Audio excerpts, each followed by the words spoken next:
is artificial intelligence? That's rhetorical, or not rhetorical. I'm actually asking you. You don't really need to take notes of this part. You just call out answers and raise your hand. What is artificial intelligence? Who's got an idea about that? Yeah. Okay, technology that tries to mimic the human brain. What does it mimic? How we think. How do we think? So if we think stupidly, does it try to mimic stupid? Okay. Who else has an idea of what artificial intelligence is? Yeah.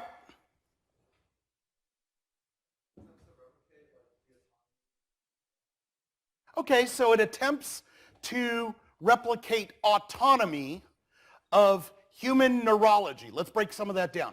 What is autonomy? Independence. So my dog's independent. Is my dog artificial intelligence? They're not mimicking humans, although many times dogs start to look like their owners and start to try and do the same thing. What is neurology?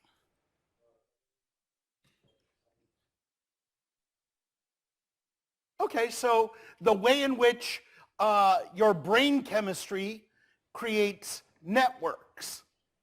Okay, what are some examples of artificial intelligence that you can think of? Yeah. Siri. How does Siri mimic human autonomy and neurology? What are some of the, you're correct. How are some of the ways in which it does that? Okay, so it communicates in a way that humans communicate. How else does it communicate with humans? Yeah. Okay, it understands human cues. Like if I say, Siri, where is the Walgreens? Siri understands me, right? And she says, well, it's down the street, blah, blah, blah, blah, blah. How else is Siri artificial intelligence? Yeah. Okay, Siri learns over time. What does Siri learn? Siri learn to cook? Learns how to better perform its role of answering questions. Okay, better learns the ability to answer whose questions? The user, right? Siri learns about you. How does Siri learn about you? Yeah.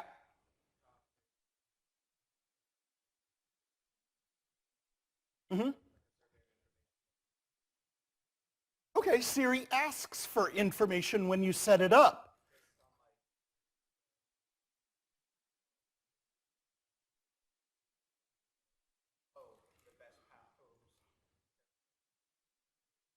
Okay, so Siri not only has the information that it got from the programming when you set it up, Siri also learns over time from your actions, from your input.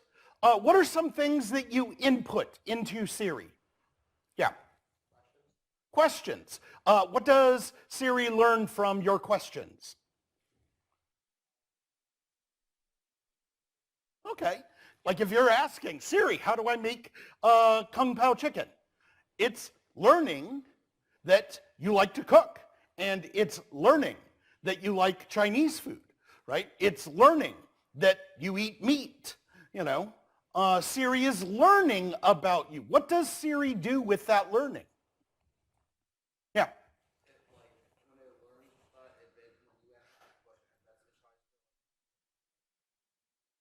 It tries to adapt to you, right? Tries to give you the best answer possible, or even start to answer your questions before you ask them, right?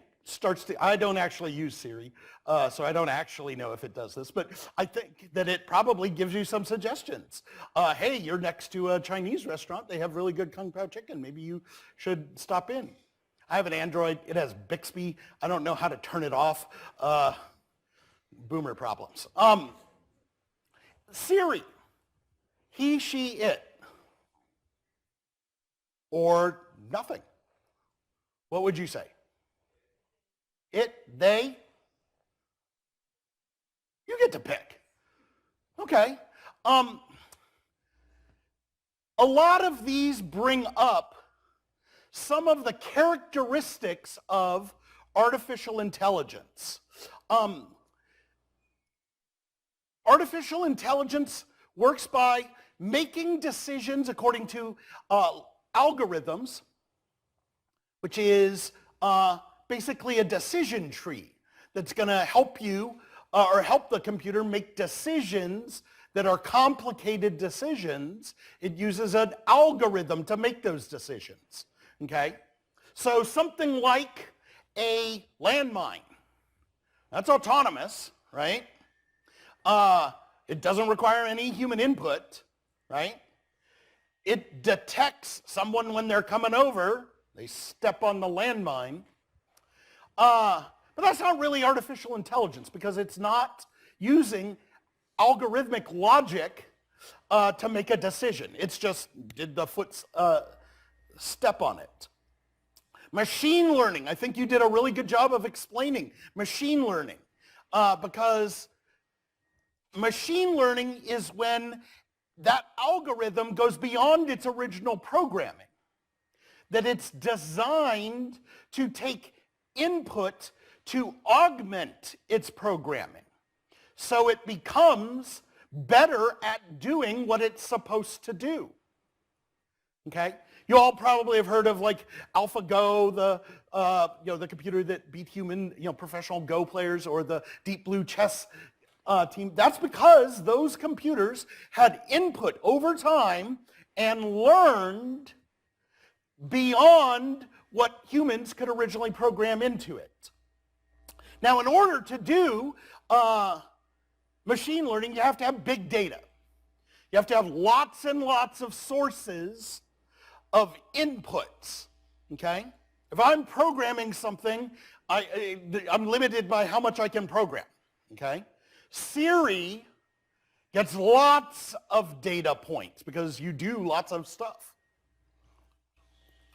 Some of the biggest, what would you say the most powerful artificial intelligence in the world is? Yeah. Google. It's not even close. Google is an algorithm designed to get information about you so that they can target advertisements to you. Everything that they give out, the browser, the search engine, the email, all of that is designed to get input from you. So each person, every time you do a Google search, every time you click on a link, every email you send, every chat you send, you are creating data points that teaches the Google algorithm how to figure out what you want and what kind of advertising they should send to you. And then they sell that advertising to the people who would want it.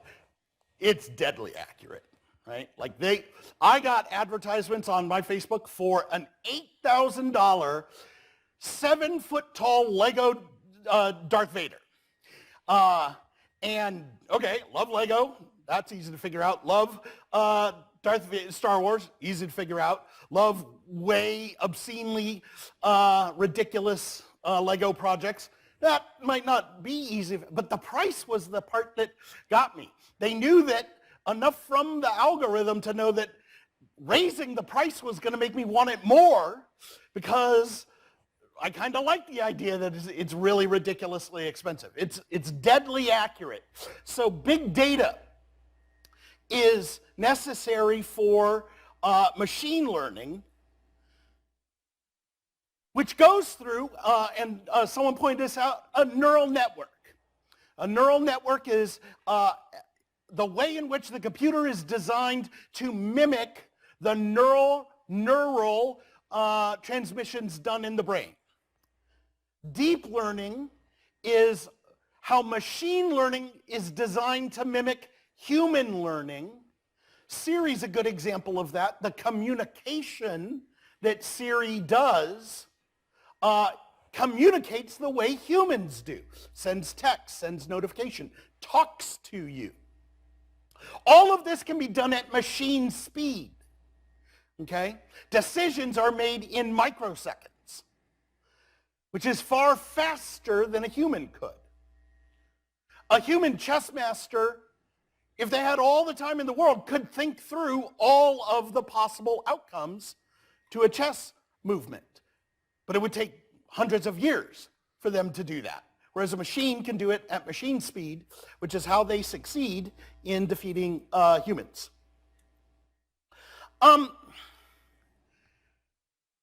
What's the difference, but why is it called artificial intelligence? Anyone? Yeah. Okay, why does that make it artificial? Speed is artificial? I mean, I know that artificial intelligence is fast, but does that mean that the faster I type, the more artificial I am? Yeah. It doesn't have what? Why does organic components make something real and inorganic components make something artificial? I mean, my car is made of inorganic materials, right? Is my car artificial? It's a real car, right? If a human brain is augmented with inorganics, and I'm not talking about, cyborgs and things like that, although that is a large part of the discussion, but even simple things, like a pacemaker, does that make one artificial? Yeah.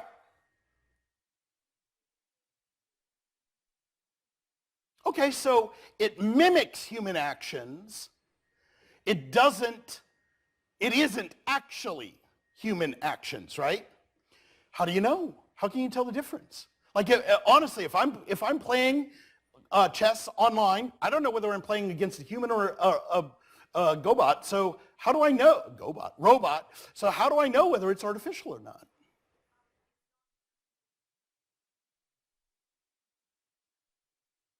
Okay, let's actually think about this for a second.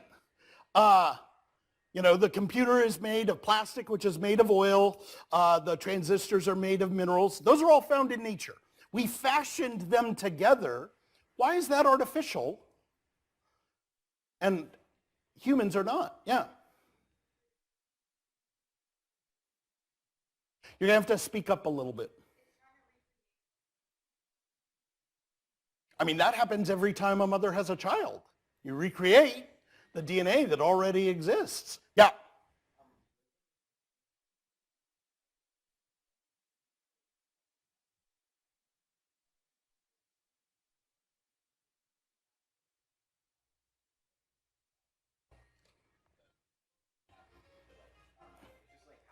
Pause for a second. Aaron Call is calling. Hey, Aaron, I'm giving a lecture right now. Can I call you back later? Hey, we need to confirm that one of your students. Okay. Yeah. Thanks. I've got a question for you, and I agree with what you said there. Why is it important to distinguish between what's artificial and real? Why do we care whether something is natural or artificial? Yeah. Well, that comes down to the question.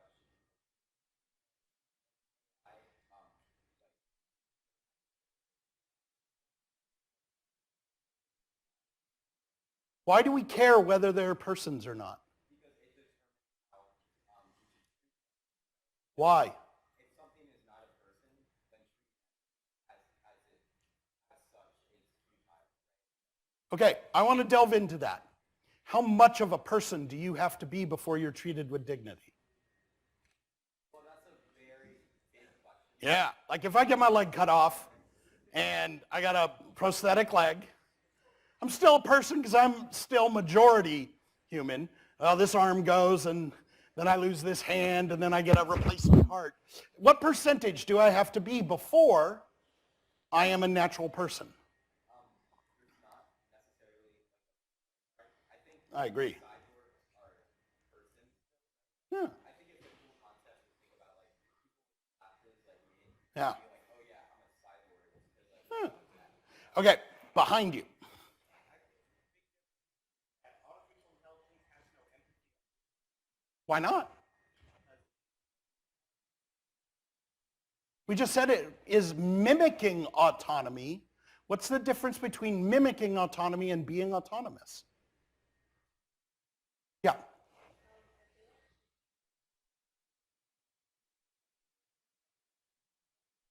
Dogs are sentient. Should we treat them as humans? I agree with you there.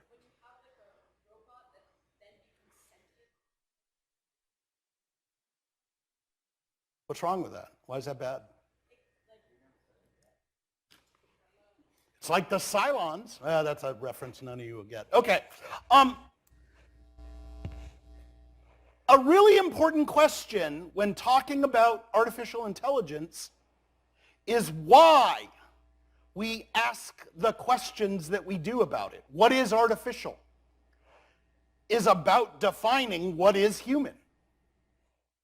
What is natural is about defining what is real, and you might have to ask yourself the question, why do we feel the need to define real? Okay, there are lots and lots of questions or definitions of artificial intelligence, and there is no single definition. Everyone in the artificial intelligence field agrees that writing down a definition of artificial intelligence is incredibly difficult and has eluded our ability to precisely define so far. That doesn't mean that we don't have some definitions, okay? NATO defines artificial intelligence as the ability of machines to perform tasks that are typically human. And the US DoD definition is very similar, just uses the word commonly instead of, or normally instead of typically. Now they do draw distinctions between first wave AI, which is an algorithm that is programmed into the machine and carries out that function. That's also called narrow AI. And second wave AI that is data-based, which means that it allows itself to change its own programming by the input of data.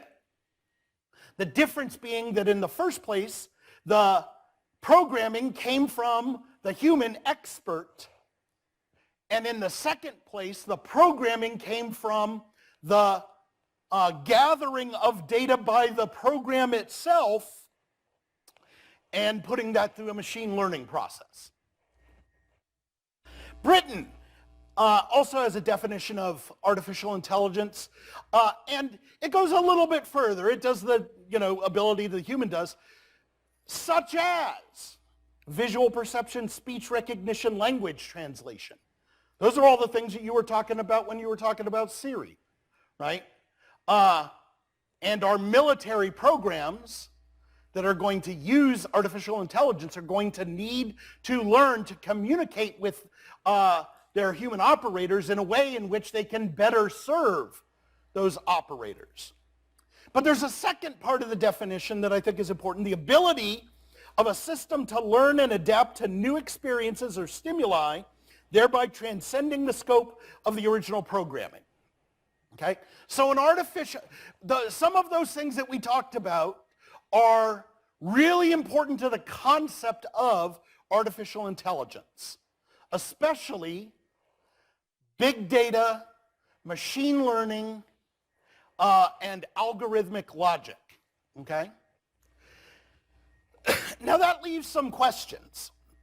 There are, some things that are left not really answered. Is narrow artificial intelligence actually artificial intelligence? Or do we have to get to general artificial intelligence or broad AI for it to be considered actual artificial intelligence? In other words, does it have to be autonomous to be artificial intelligence? Autonomous means that it proceeds on its own without human interruption or control.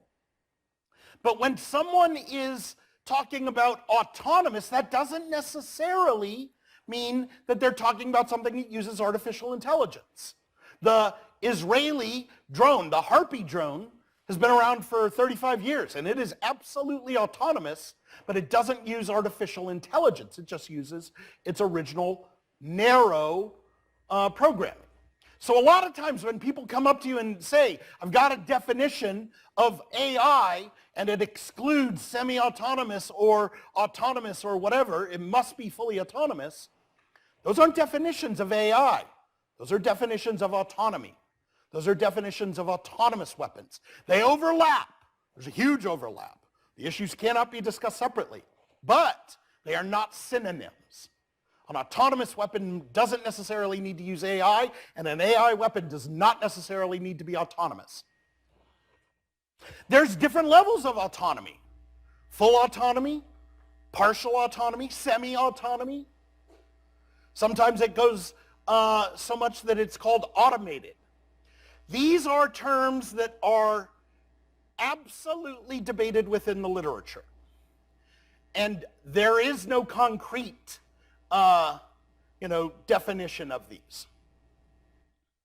All right, so my lecture is going to be a survey of artificial intelligence. And my name is Tim Alderete. I am one of the debate coaches at the Meadows School in Las Vegas. And before I get started, I want to talk about three things.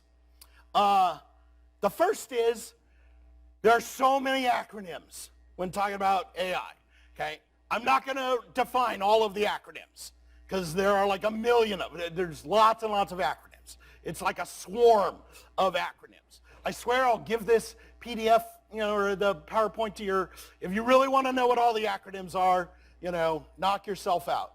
But there are some that are kind of important that you'll need to know, and so I've limited myself to like about 10 of them. AI, you know that. That's artificial intelligence. ML, machine learning. You're definitely going to see that all the time. DL, deep learning. We talked about that. That's how a computer mimics the way it learns after a human. BD, big data. I thought that was a dumb initials. I thought it was big dog. What are you going to do? RAI, responsible artificial intelligence use. Whenever a government has a policy for RAI, that is their policy for how are we going to use artificial intelligence responsibly. Those initials will show up all the time. Law, LAW, is a lethal autonomous weapon. Okay? You immediately think of, Terminators or things like that, but there are lots of ways in which you can have a lethal autonomous weapon. A lot of the debate in the media and in, the political centers is about lethal autonomous weapons because that's the most exciting part. But that's a very small, tiny percentage of military AI. And many of the high-level think tanks and authors on the issue wish that we would stop talking so much about lethal autonomous weapons and start talking about artificial intelligence. AWS, Autonomous Weapon System. It's pretty much a synonym for a law. The JAIC, this is a United States government center. It's adopted by the Department of Defense. It is the Joint Artificial Intelligence Center. And it is the group within the government or within the military that coordinates everything about about artificial intelligence. AIP, lowercase fd, the Artificial Intelligence Partnership for Defense, and that is a program adopted by the JAIC to try and cooperate with our allies. Whenever you type this in, it will autocorrect to PDF, and you have to go back and fix it by hand because their artificial intelligence is trying to correct your spelling and help you out there. Thanks a lot. DOD, I spelled this one wrong. It's DODD, Department of Defense Directive 3000.09, and that's just the law or the rule, the directive within the Department of Defense that deals with autonomous weapons. It does not define artificial intelligence. It defines autonomous weapons. And it doesn't actually ban autonomous weapons or require that humans be in the loop on autonomous weapons. All it really does is say that if you want to build a weapon that doesn't have the human in the loop, you need to fill out this form. And it's a pretty difficult form.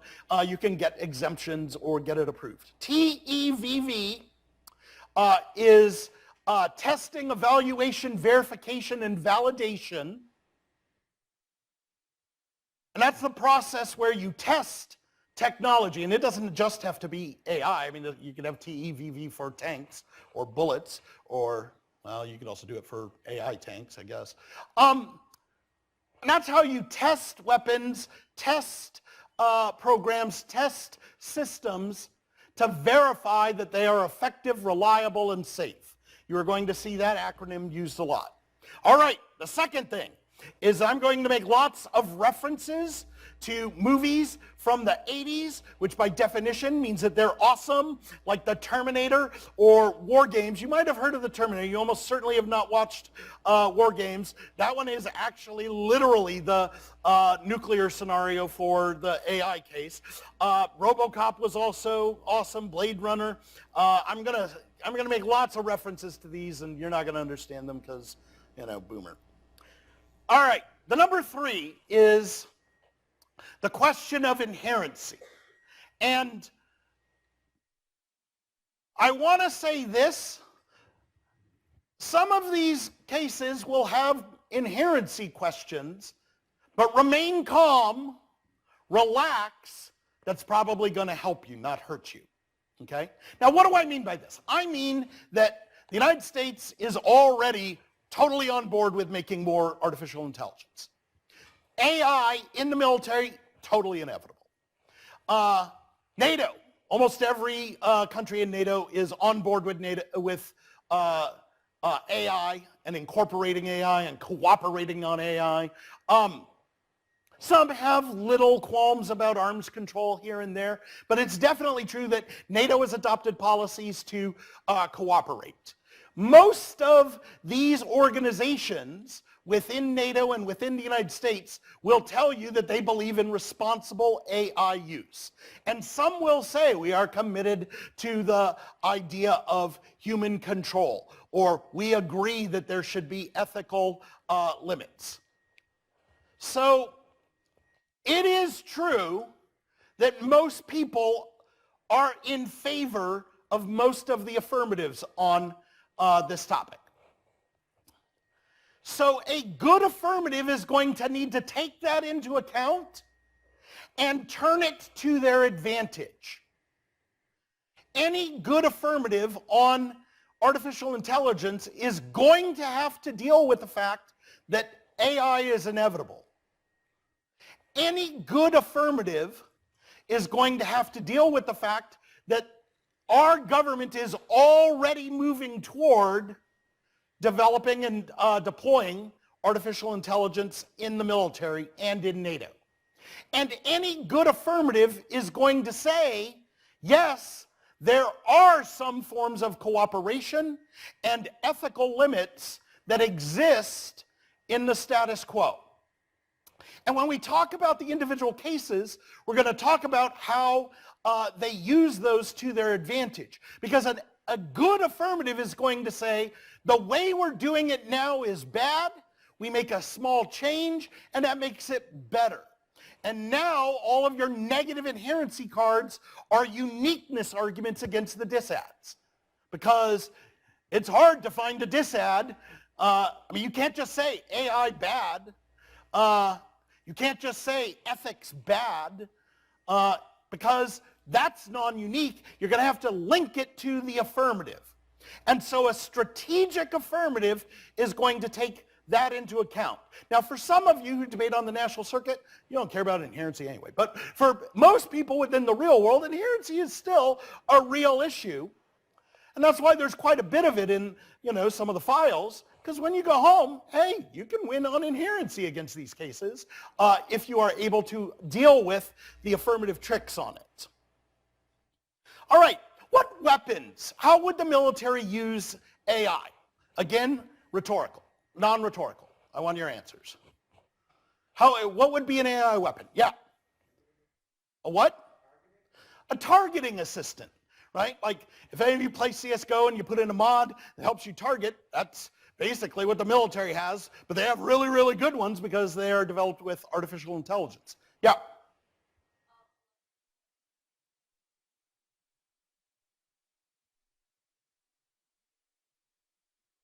Okay. Anti-aircraft or anti-missile, fire oftentimes uses AI to cut down on friendly fire. That's absolutely true. Yeah. Drones. Like some drones are totally remote, but controlled or piloted by a human. Some drones are automatic. We turn them on, they do what we program them to do, and then they come back. Some of them are autonomous and make their own decisions about their own paths based upon their own criteria. Some of them are lethal and autonomous and are able to make the decision about acquiring a target and pulling the kill switch on it. Yeah. Say that again. Okay, missiles, bullets that use AI can have a lot more precision in their guidance.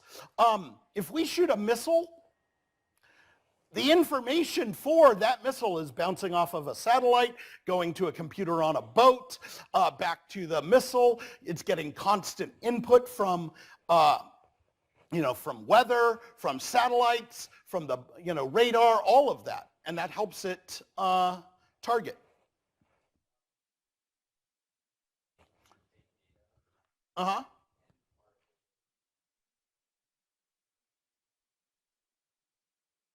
Why would the military use simulations?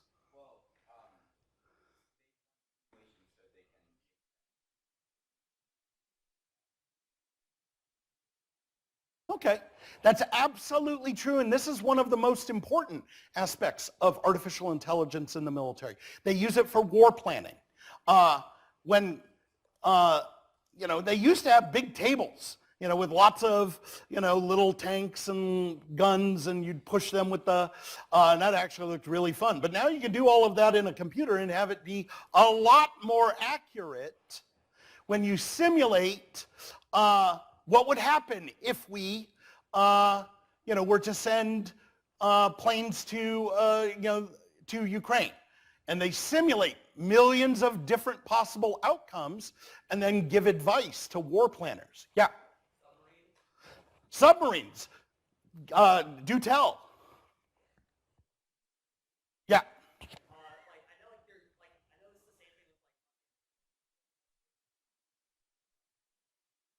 Okay. There are both rumors and truth behind autonomous submarines. There's rumors of Poseidon, which is Russia's, long-range nuclear torpedo, which may or may not exist. But there are definitely autonomous submarines that have nuclear launch capability or have surveillance capability. Instead of thinking of it as a submarine, think of it as an underwater drone. And we absolutely have those. What are some other weapons that you could make with AI? Yeah. Got to speak up. Okay, the targeting on a plane, the heads-up display. And the heads-up display isn't just targeting. It, helps you fly the plane. It helps you land the plane. It tells you about fuel consumption in the plane. It helps repair the plane. Maintenance on a aircraft is probably one of the most important aspects of the military. But having artificial intelligence be able to predict when planes are going to break down and fix them before they break down is probably pretty important. Yeah.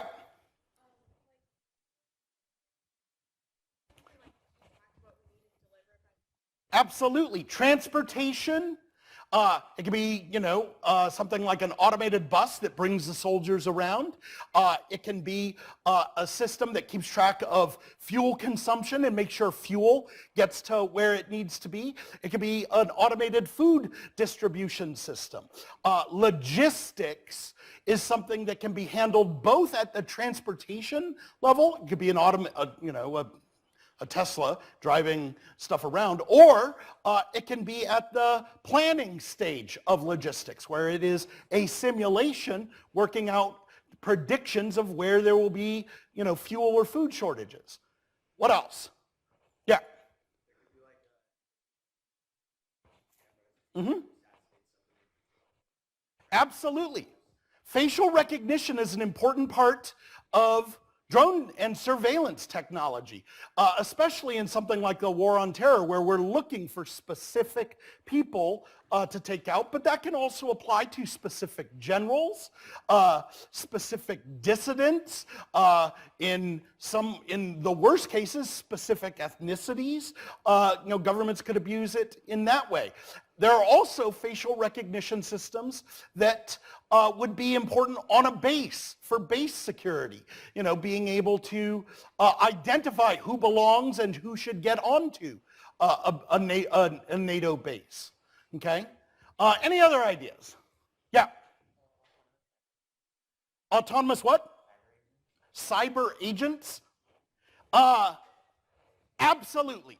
Cyber weapons are a perfect place for AI, because not only does cyber occur at machine speed, now AI occurs at machine speed.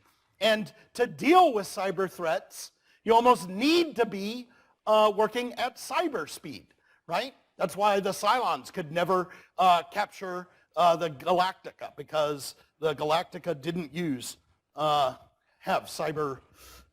They didn't have any computers on board. So lots of weapons would use them. Lethal autonomous weapons, autonomous drones we talked about. Drone swarms was something we didn't talk about. And that's where you get big data from the swarm of drones. Instead of sending up an autonomous drone that costs millions of dollars, send up 1 million drones that each cost $1.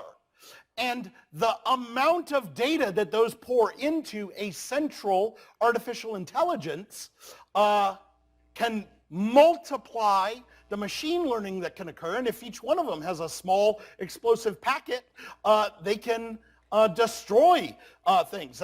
They're charmingly known in the industry as genocide swarms.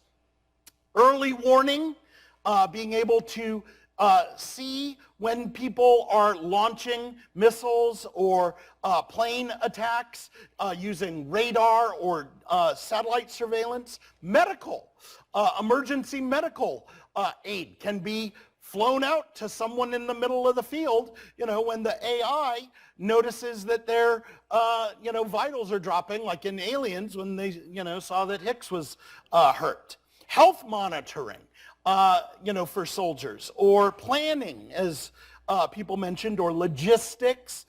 Weather prediction is actually a huge part of military logistics planning.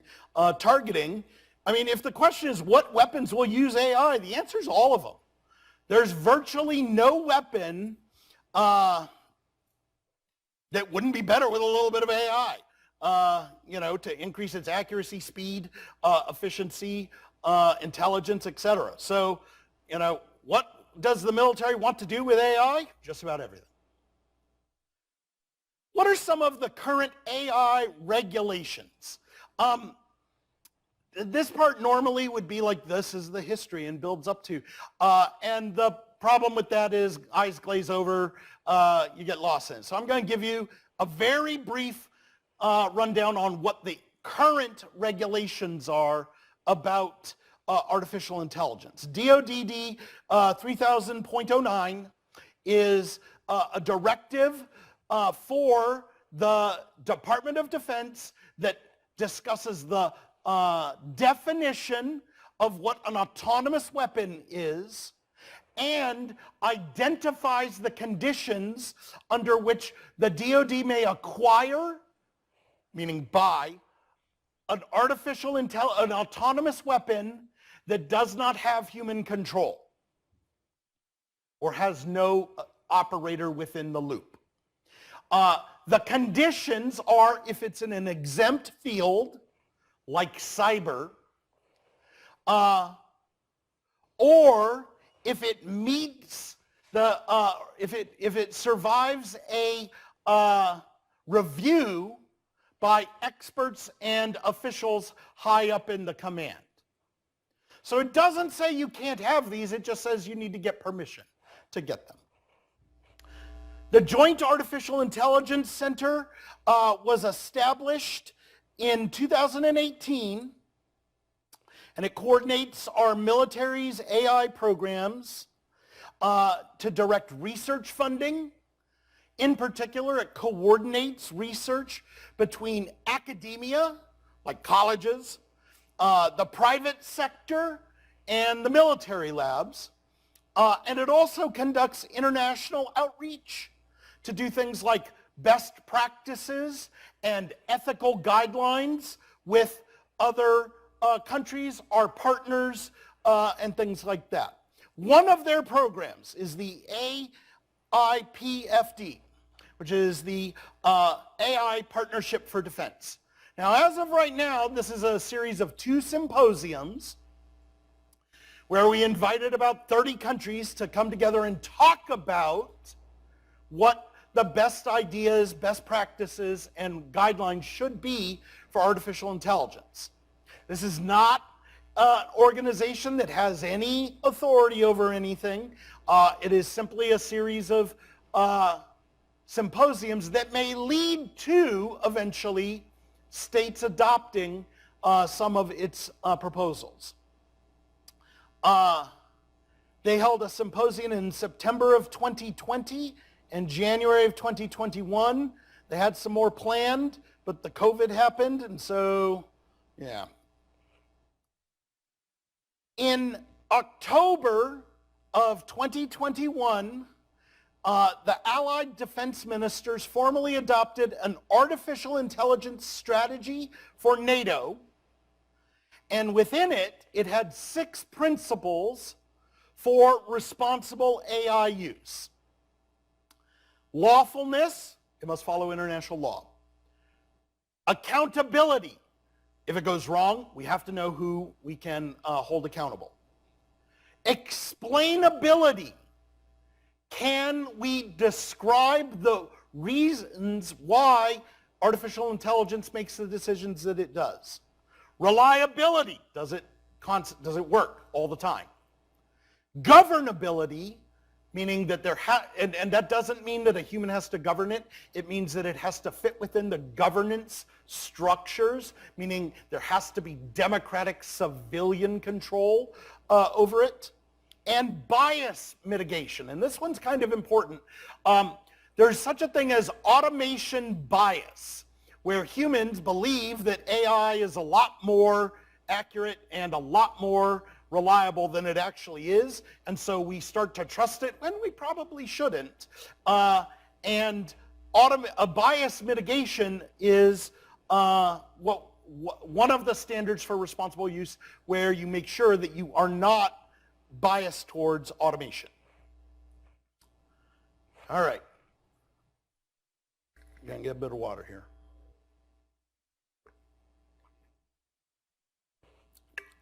It's kind of hot up here. I'm a big guy. I'm going to have to put on the headband. Keep the sweat out of my eyes. All right. For the rest of this time, I want to talk about what the cases are. So I want to apply this to debate. I've got about 5 or 6 cases I want to talk about, and then I want to answer your questions. Okay? The first and most obvious and simplest case is just a case that says we need to build as much AI as we can as fast as possible. And it would start out by saying we're not doing enough for AI. Now, this is going to face problems because we do have a lot of AI programs. They aren't all paid for. And some of the programs are wasteful or duplicative or don't take advantage of the best ideas.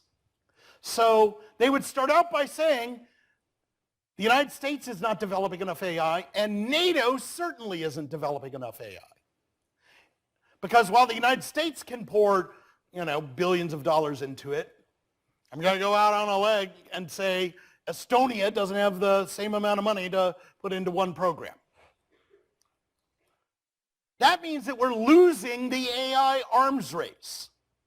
The AI arms race is an idea that the first one to develop artificial intelligence gains a qualitative advantage over their opponent, because they'll always from then on be one step ahead.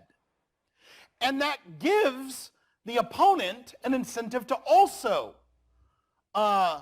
race with you. And so it is important to develop it first. In particular, the country that is developing AI the fastest is China, who we have a lot of hot spots with, where an AI advantage could give them a significant military advantage. That if our AI was insufficient, we might not be able to stop an invasion of Taiwan. We may not be able to deal with a space attack by the Chinese. We might not be able to handle finding their underwater assets, which allows them to sink a carrier group. So losing the arms race will have significant impacts on the United States' ability to keep peace in the world. Another example would be Russia. Russia is also developing AI, not at the same rate as the United States and China, but they're doing it in new and interesting ways, and in particular, they're using some of it in the Ukraine. And if we don't have a coherent, aggressive NATO strategy for building artificial intelligence weapons, we'll lose in either the Ukrainian conflict or future conflicts with Russia in Europe. So what are we going to do in the plan? What are some of the solvency mechanisms? Well, the first one and the easiest one is just to provide a lot more funding and research. And there is quite a bit of evidence that says that the United States is not following through in terms of its funding for AI research. Burden sharing is an important element. Burden sharing, as you learned from Dana's lecture yesterday, is when some members of the community are not upholding their burdens or sharing the burdens. If the United States and Britain are the ones who are providing all of the AI, maybe our way to speed up is to work in cooperation with NATO to get all of the NATO countries to uphold their AI research and deployment burdens. Wargaming and demonstrations are another way in which we can expand the use of AI in ways that would be innovative. In particular, pilot projects or demonstrations of projects that we know work and could go through a demonstration process would be enough not only to demonstrate to Russia and China our artificial intelligence prowess, but also to convince other countries to come along. Data sharing and formatting is actually one of the biggest issues, right? AI depends upon tons of data flowing into it, okay? Well, if we're using all PDFs and they're using all HTML documents and someone else is using, I don't know, pages, the interoperability, the ability to coordinate between those different countries is going to drop to zero. Like think of if in lab, half of you turned in your assignment on PDFs, another turned it in on Pages, another one turned in Google Docs, and the valiant few were turning it in on verbatim. It's going to slow you down. Okay, the next case, oops, I need to go back, is the logistics case. Now this is a really good case because it takes into account the inherency argument, right? We are already developing artificial intelligence. NATO wants to cooperate with us on it. However, This case says that you have two possible ways in which you can approach artificial intelligence. You can try to do it all in one big step, or you can take incremental steps. And it says that you should take those incremental steps to build up the confidence of your allies, to increase cooperation, to prove that the technology works before moving on to the big steps, and says that in fact, starting out slowly is a better way to develop AI than trying to do it as quickly as possible. Small steps better than big steps. It's also, in the literature on that calls that the low-hanging fruit. Y'all know what low-hanging fruit is? That just means that, the fruit that's close to the ground, it's easier to pick. Don't go climbing up in the tree to get the fruit from the top of the tree. Y'all climb trees to get fruit? No, that's probably that's a boomer saying, sorry. So it's inevitable in AI. The affirmative plan would do a pilot program that focuses on logistics. And we had someone in the front row who pointed out that this is a really important part of the military. Getting food to the right people, getting oil, getting fuel, getting medical supplies, getting ammunition, transporting that around, making sure that the right people have it when they need it, making sure that the Air Force Base has machine parts for its planes because it predicted that the planes were going to be breaking down at about a certain time. That's very important to making sure that the military functions well. It's low-hanging fruit because it's not something lethal. You're not sending out Terminators and, drone swarms and, nuclear submarine torpedoes. It's something that, okay, we're going to bring food to people. But it proves that the technology works. This allows NATO to better adapt artificial intelligence, which allows it to deal with hybrid attacks by other countries that utilize AI in a non-kinetic fashion. And because it increases other countries' trust in the technology, it increases global cooperation.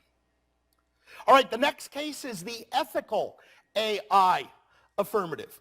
Once again, I think this is a strong case because it incorporates the inherency dilemma and uses it to its advantage, right? AI is inevitable.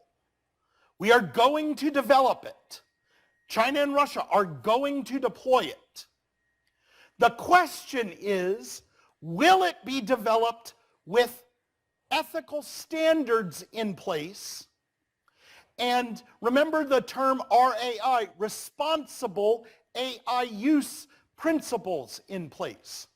Now, one of the principles for responsible use that many of our allies say that they agree with is that there must be a human in control for lethal decision making. That a robot or an algorithm should not be the one to decide whether to kill someone or not. So there must be a human in the in the chain. So that would be what the plan does, is it organizes NATO to release ethical AI standards for artificial intelligence that uses human control as the starting point. Now, there is an ethics advantage to this, the human dignity advantage. And I think that that's a strong argument because it's got a lot of truth to it that robots cannot respect human dignity.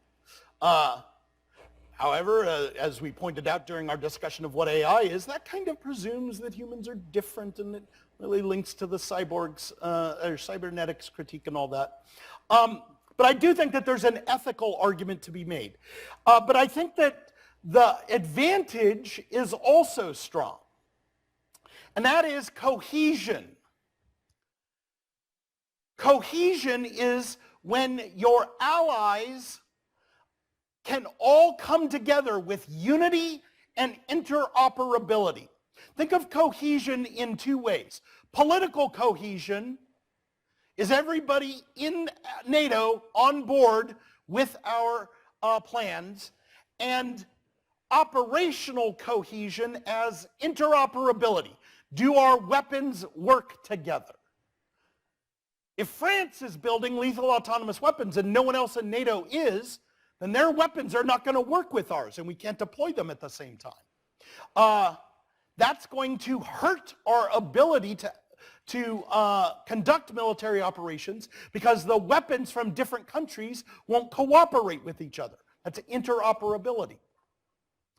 If one country is opposed to the use of lethal autonomy, they might say, you know what, we're not going to send soldiers into this military operation because we have ethical problems with the way in which you're conducting them. That's going to break down trust between ally members, lead to burden-sharing conflicts, and resentment on both sides, right? One side might resent being forced to participate in what they believe to be unethical combat, and the other side might resent the fact that they're the ones doing all the, paying for all the artificial intelligence.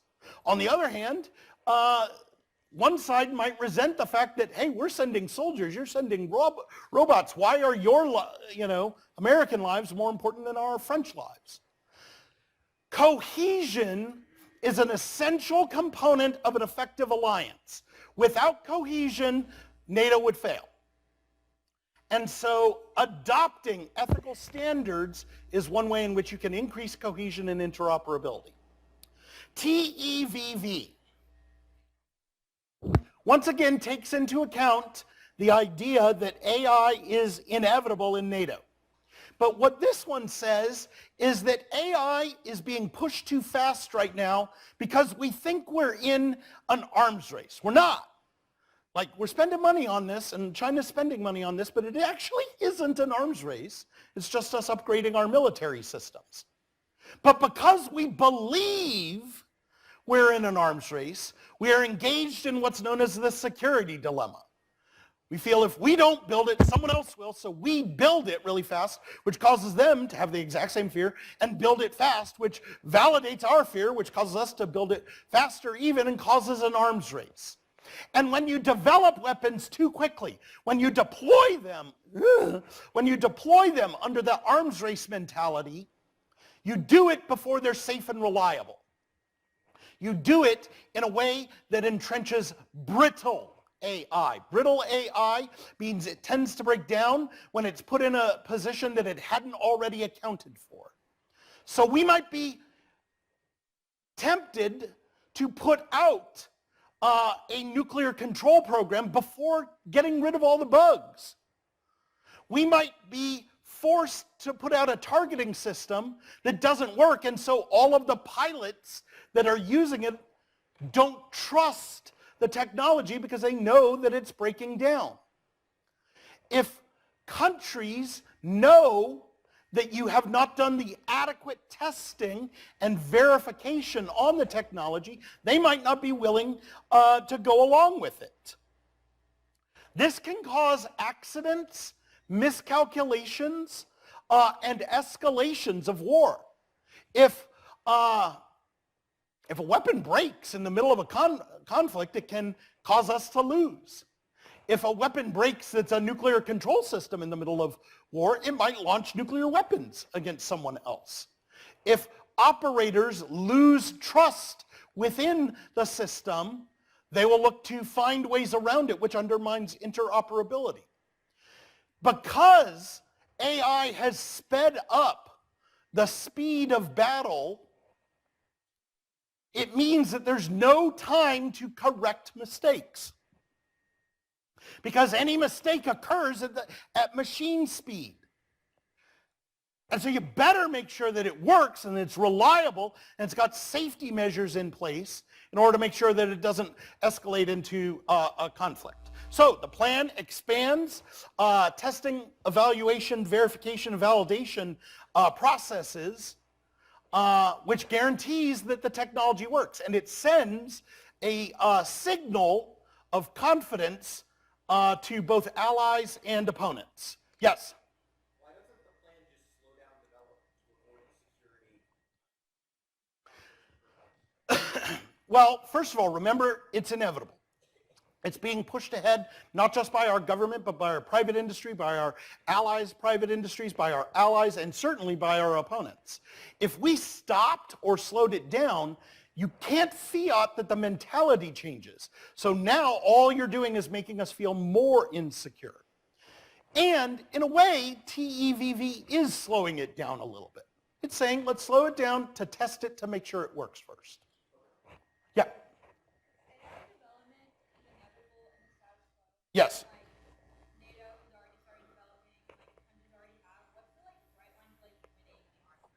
I mean, for this case, that's exactly the point. No one wins. Because we do something that makes them feel insecure, they do something in reaction, makes us feel insecure, we do something in reaction, etc. Is there a threshold for a level of safety? An absolute one? No. But confidence building can bring us back from some escalatory and crisis instability situations.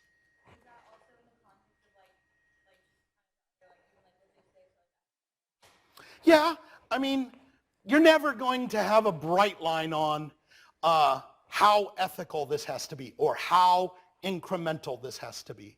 The argument will be that the approach to AI through the affirmative is better than the status quo approach. But I'll agree. Because the definition of AI is so blurry. All right, there are two other cases. I'm not going to go into those. Cyber defense is just we need to build AI to protect cyber vulnerabilities, and public-private is we need to start using Google for the military.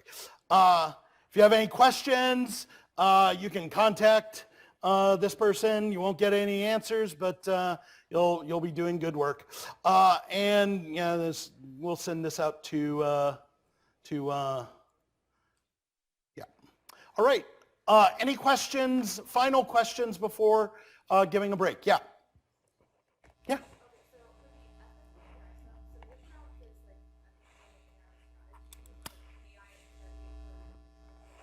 Yeah.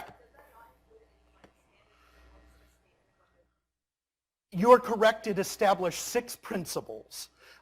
Those principles for responsible AI use. It was not something that required allied defense ministries to adopt policies. The negative would say, if they're running inherency, they would say they're going to. The affirmative would say actions, words, no actions. If you have questions, come up during the break. Everyone take like a 5-minute break. Thank you very much.